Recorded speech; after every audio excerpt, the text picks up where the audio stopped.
pues como ven, el piano se puede tocar de muchas formas, incluidas algunas en donde no se utilizan las manos precisamente sobre el teclado. Y a estas formas, digamos, no convencionales de emitir sonidos se les llaman técnicas extendidas. En el video que hice sobre digitaciones en el piano, di un consejo que era que a veces se volvía necesario tocar con el puño cerrado, hacer algo como esto. Y eso es, digamos, ya parte de lo que son las técnicas extendidas, pero digamos es un recurso muy básico. Lo que vieron en el video anterior, que es utilizando este vaso, ya es un recurso un tanto menos usual, y es un recurso que es bastante interesante. Como ustedes pudieron escuchar, se crea un sonido que uno no pensaría nunca que pudiera venir de un piano, y parece tal vez más algo que sí podría ser un sintetizador. Ahora, ¿cuál fue el origen de todas estas nuevas formas de tocar en el instrumento? Pues muchos compositores contemporáneos a partir del siglo XX empezaron a buscar nuevas formas de emitir sonido con los instrumentos, no solamente con el piano, sino que se buscaba crear sonoridades un tanto, a veces más complejas o inusuales, sonoridades que dieran como resultado una amplia gama de colores, por decirlo de alguna forma, que no se, digamos, no se estancaran en lo que pudiera hacer el instrumento tocándolo de la forma convencional. Y en esta búsqueda que se dio, digamos, de los compositores de música contemporánea, empezaron a inventarse diferentes técnicas, y hubo de todo. Lo que vieron en el video fue un recurso que utiliza George Crumb, un compositor estadounidense, en una de sus obras que se llama Nocturno Fantasma. Ya desde el nombre está bastante curiosa la obra. Y esa pieza es parte de un set de piezas más grande que se llama Macrocosmos, en el que se utilizan muchos recursos como este y de otro tipo. Otro compositor que fue el que realmente se considera más pionero de todo este tipo de cosas es Henry Cowell, que en algunas de sus piezas empezó a utilizar diferentes recursos como los siguientes.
Entonces, como vieron en el video, se pueden usar las manos, pero dentro del piano, dentro del arpa del piano, para, por ejemplo, con las uñas o con los dedos punzar las cuerdas directamente, o para con los dedos mutear las cuerdas mientras uno toca en el teclado, que da un efecto un poco como percusivo. Y también, como vieron, se pueden hacer lo que se llaman glissandos, que afuera del teclado sería lo siguiente. Se puede hacer lo mismo, pero directamente dentro del arpa del piano, sobre las cuerdas. Y todos estos efectos hacen que la capacidad del instrumento para interpretar la música sea aún mayor de la que sería si solamente estuviéramos limitados a tocarlo de la manera convencional. Otra de las técnicas extendidas más conocidas y que fue creación de un compositor americano también muy famoso, John Cage, es el piano preparado. Si ustedes ven en la imagen, se trata de poner diferentes objetos dentro del piano, entre las cuerdas o sobre ellas, de manera que cuando uno toca se escuchan sonoridades muy distintas. De hecho, incluso a veces parece que lo que estás tocando ya ni siquiera es un piano. Y es que a John Cage le habían encargado componer una pieza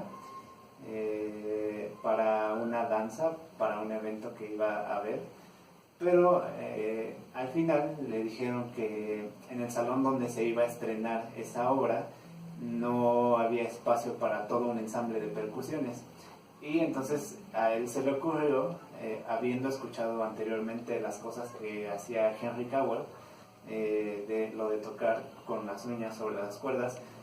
Él escuchó eso y se le ocurrió que podía con el piano abarcar todo lo que pudiera ser una orquesta de percusiones. Y sí, si ustedes lo escuchan, como en el siguiente cacho,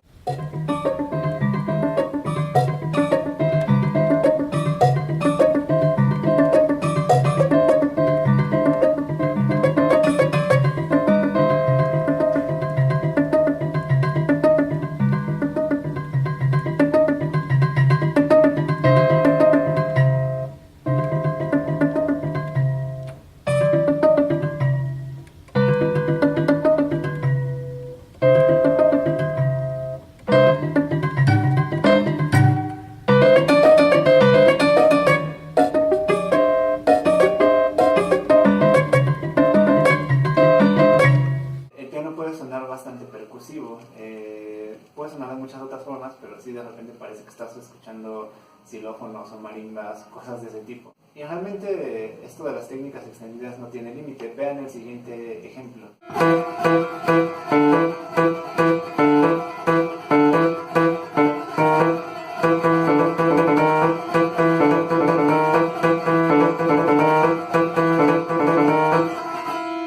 Este fragmento es de una pieza que toqué el semestre pasado con mi ensamble de música de cámara, y en esa pieza se utiliza un fajo de hojas que se pone dentro de las cuerdas del teclado y que hace que cuando uno toca se produzca un sonido entre percutido, pero también se alcanza a distinguir la nota que estás tocando. Y además de eso se utiliza este cepillo para hacer, digamos, otro efecto sobre las cuerdas, tallándolas con él. Y el resultado es bastante curioso, y no solamente es curioso por sí solo, sino que ya cuando lo escuchas en el ensamble, que suena así.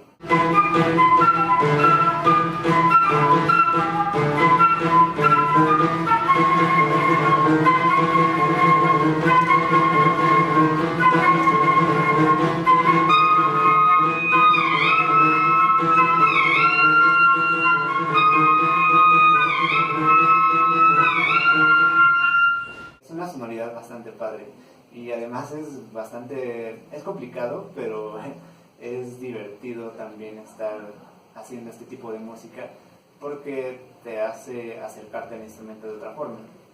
Ahora, ¿cómo se escriben estas cosas en una partitura? Pues eso realmente depende del compositor.